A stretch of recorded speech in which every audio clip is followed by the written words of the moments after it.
You know what? The devil really is insane. He is insane.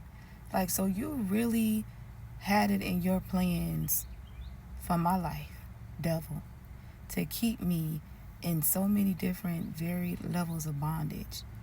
Like, you really thought that for all ever that I was just going to stay there just so broken, so lost, so confused, so wounded, so empty, and doing all these things for love, for attention, for acceptance, and all that. You really thought that I was going to stay in your little demented cycle of craziness, and you really thought that I would never cry out to Jesus for help. When I think about that, it makes me get upset. It makes me get upset. But when I think about that, it makes me get happy because Jesus is really out here still saving his children who choose to believe him. When you don't know him and you don't believe him, you are willingly choosing to be a slave to this evil spirit that has been all around you your entire life and various things keeping you in cages. When you hear the word deliverance, it's deep because it's freeing you from something. And how many of us are really in bondage to something that we don't want to talk about?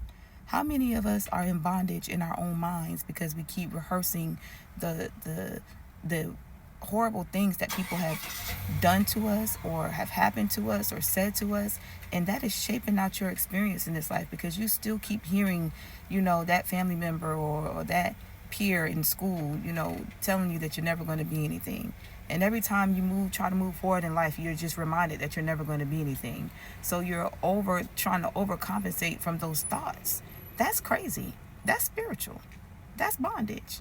How many of us are addicted to substances because we want to escape those thoughts? We want to escape those memories.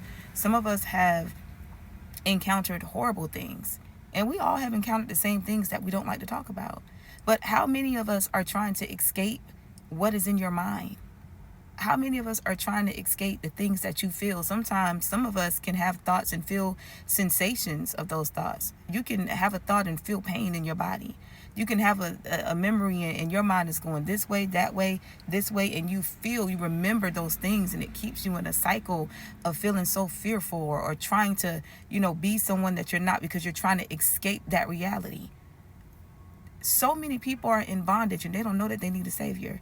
And that is the reason why those of us who have been saved from all of those things, those of us who have been delivered from the things that kept us in bondage, are not afraid to talk about them like how I do often on my channels. Because be afraid for what? Stay in bondage for what? Stay connected to people who really have hatred for you, but you